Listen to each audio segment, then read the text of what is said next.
I have with me today a guest that I have been wanting to bring to you for a long time.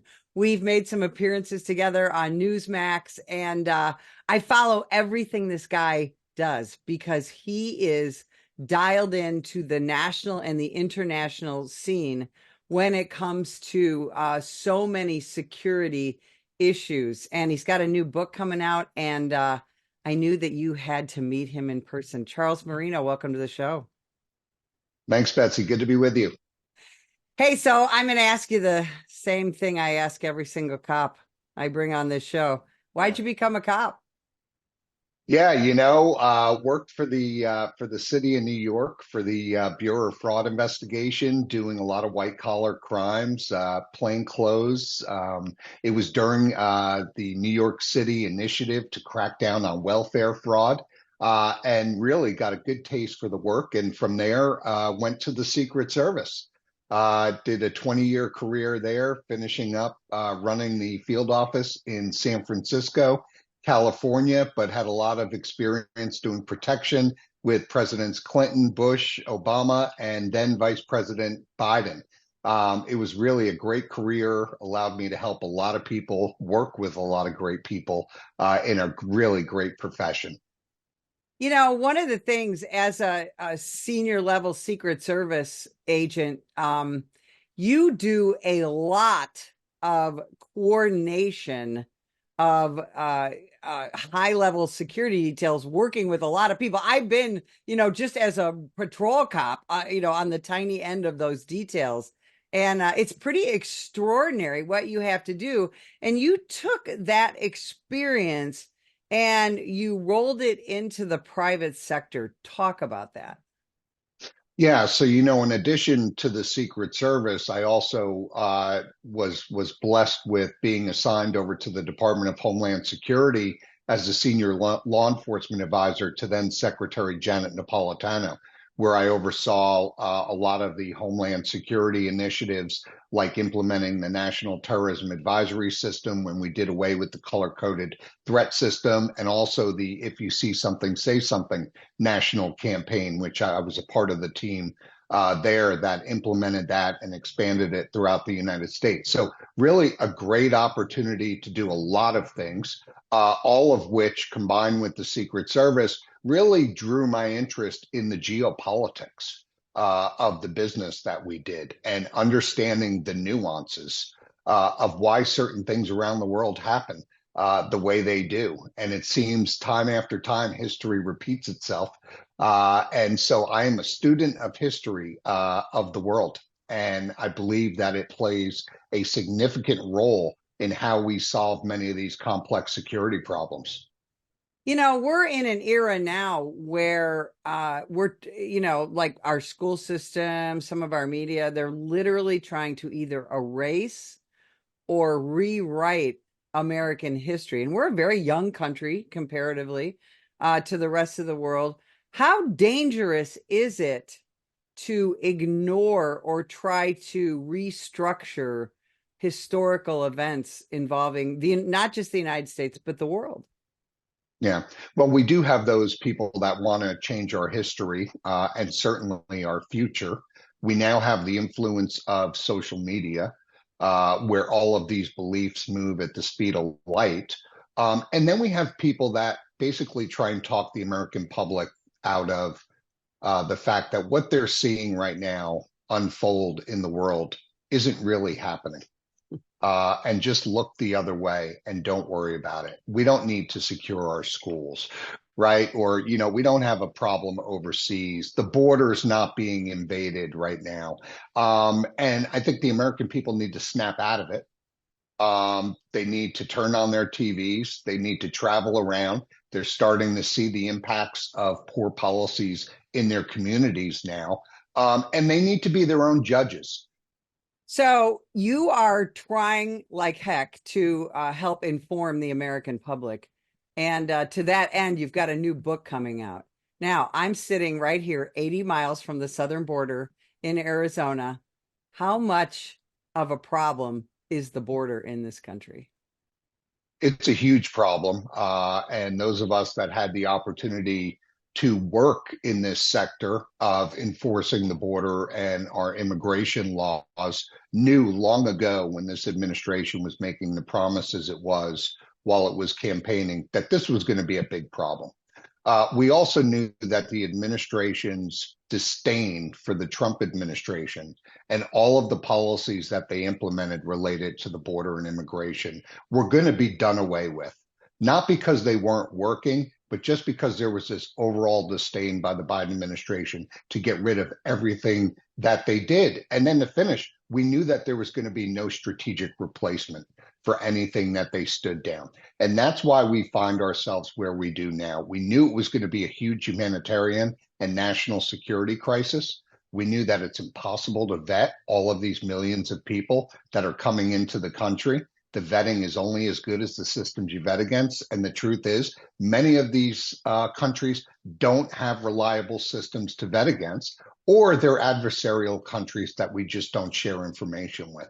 So we're in real trouble right now. The name of my book is Terrorists on the Border and in the Country. And I am of the firm belief that we've already been infiltrated. There are terrorists among us already in the country that have exploited these weak policies, and they've made their way into the country, and they lie in wait to attack our principles and our values and our physical infrastructure. The very definition of terrorism is someone who is trying to change beliefs or ideology. What do you think? What do you anticipate we will see? Because we saw, 9/11/01, that was a philosophy of radical Islam, of hatred for America. What do you believe, and who do you believe are influencing and infiltrating American society and laying in wait now? Yeah, that's a great question, and I think it depends on what group you're talking about coming in. For example, we've seen an almost 1,000% increase of Chinese nationals. Okay, we know that China doesn't play fair when it comes to intellectual property, when it comes to valuation of currency, when it comes to corporate espionage and things like that.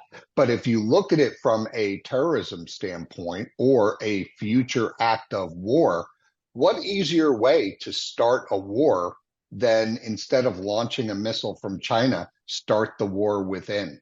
Start attacking our critical infrastructure, our power, our water, everything else, our electricity, right? So, I mean, if you look at this, is almost a Trojan horse operation that we're experiencing on the border.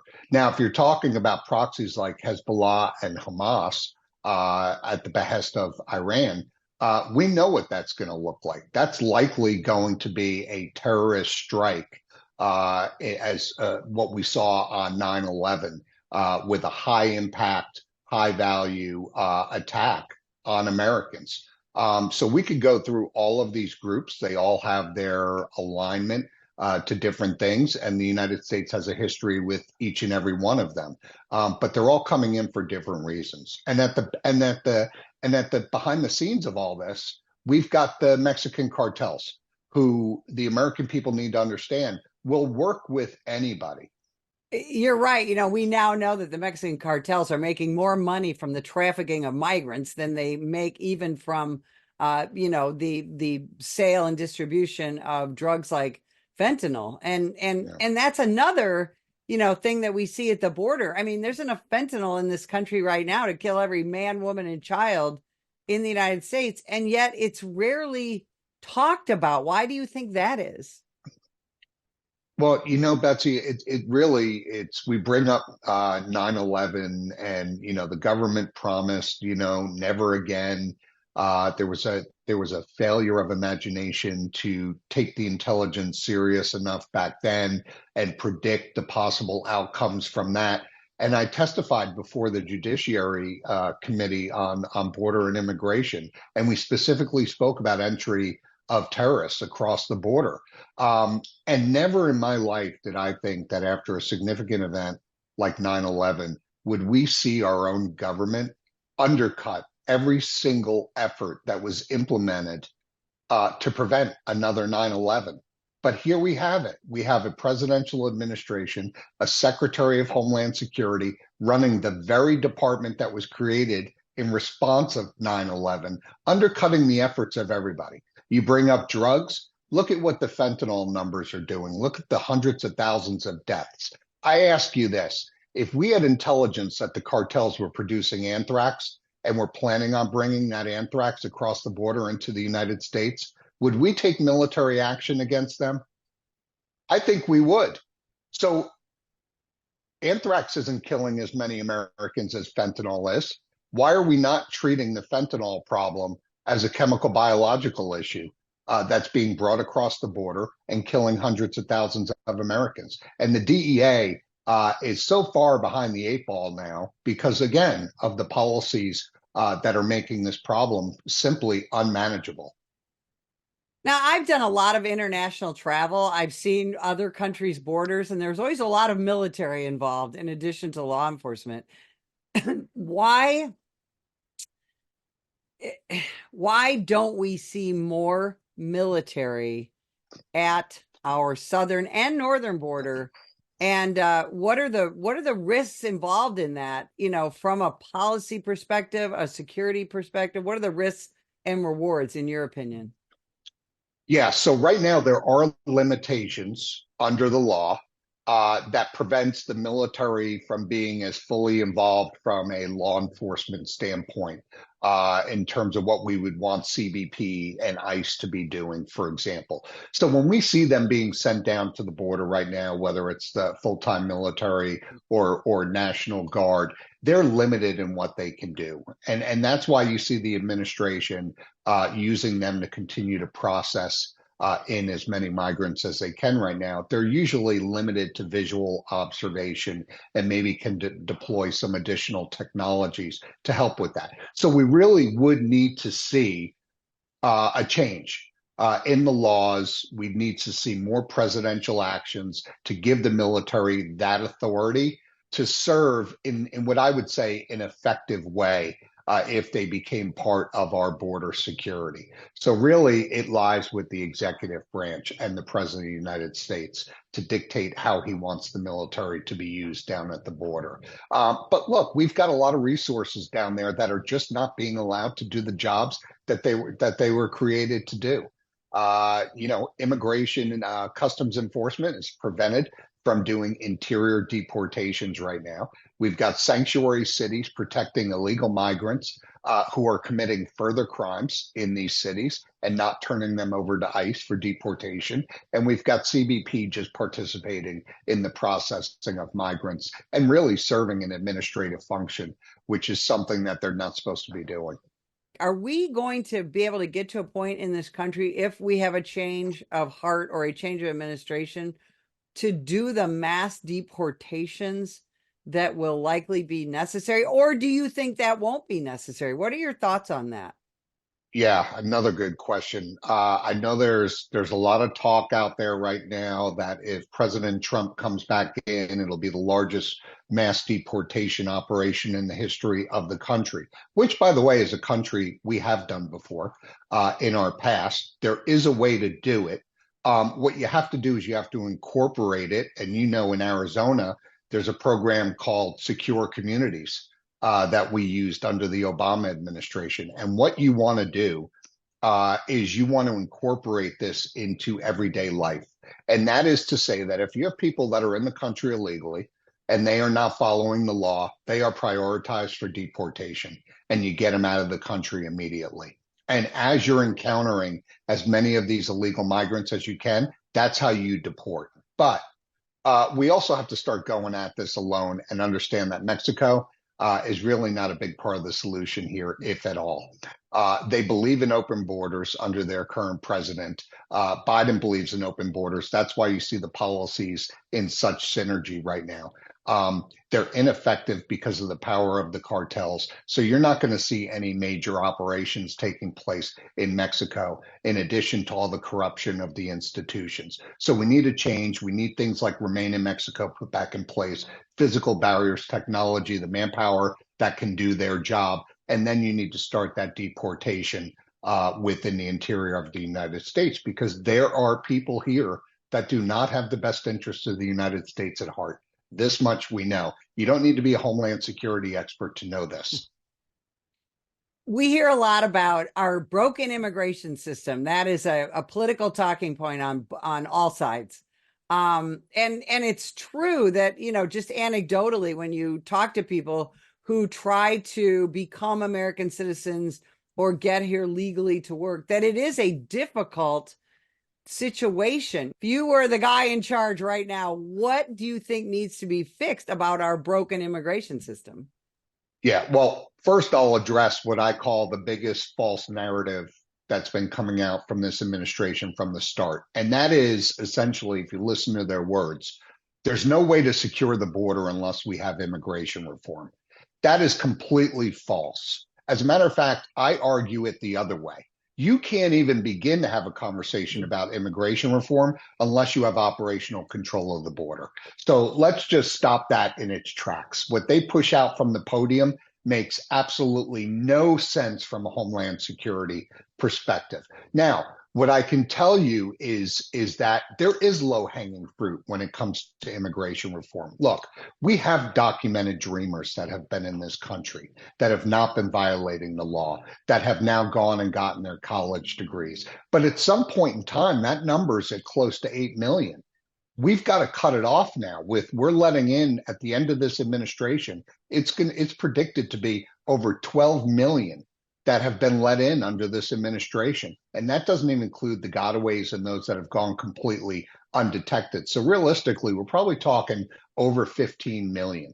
So how long are we going to just keep this going? And how many people are we going to grandfather in, so to speak? So there needs to be a very deliberate process to say, look, this is what we're going to allow. We're not going to fast track them to citizenship. There's got to be some catch up here.